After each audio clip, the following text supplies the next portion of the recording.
କାହା ଜୀବନରେ ଅପସନ୍ଦ ଓ ଲୋଡ଼ା ହେଇ ରହିବା ଅପେକ୍ଷା ଏକୁଟିଆ ରହିବା 100 ଗୁଣ ଭଲ।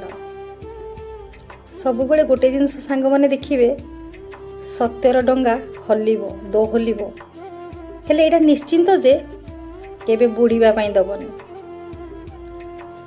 କାହିଁକି ନା କିଏ ଆମକୁ ଭଲ କହିଲେ ଆମେ ଭଲ ହେଇଯିବାନି, କିଏ ଆମକୁ ଖରାପ କହିଲେ ଆମେ ଖରାପ ବି ହେଇଯିବାନି। ଆମେ ଆମ ଜୀବନରେ ଯାହା ଆମେ ସେଇଆ ହିଁ ରହିବା। ତେଣୁ କାହା କଥାରୁ ଆମକୁ କ'ଣ ମିଳିବ? ଅତୀତକୁ ଅଧିକ ଭାବିଲେ ଆଖିରୁ ଲୁହ ଆସିଥାଏ, ଆଉ ଭବିଷ୍ୟତକୁ ବେଶୀ ଚିନ୍ତା କଲେ ମନରେ ସବୁବେଳେ ଭୟ ସୃଷ୍ଟି ହୁଏ, ଆଉ ସେଇ ଭୟ ଆମକୁ କେବେ ଗୋଟେ ଶାନ୍ତିର ନିଦ ଶୋଇବାକୁ ବି ଦେବନି। ତେଣୁ କାଲି କଥା ଚିନ୍ତା କରିବା କ'ଣ ଦରକାର? ଆଜିକୁ ନେଇ ବଞ୍ଚିବା ଶିଖିବା ବୁଦ୍ଧିମାନ ମଣିଷର କାମ। ରାଧେ ରାଧେ।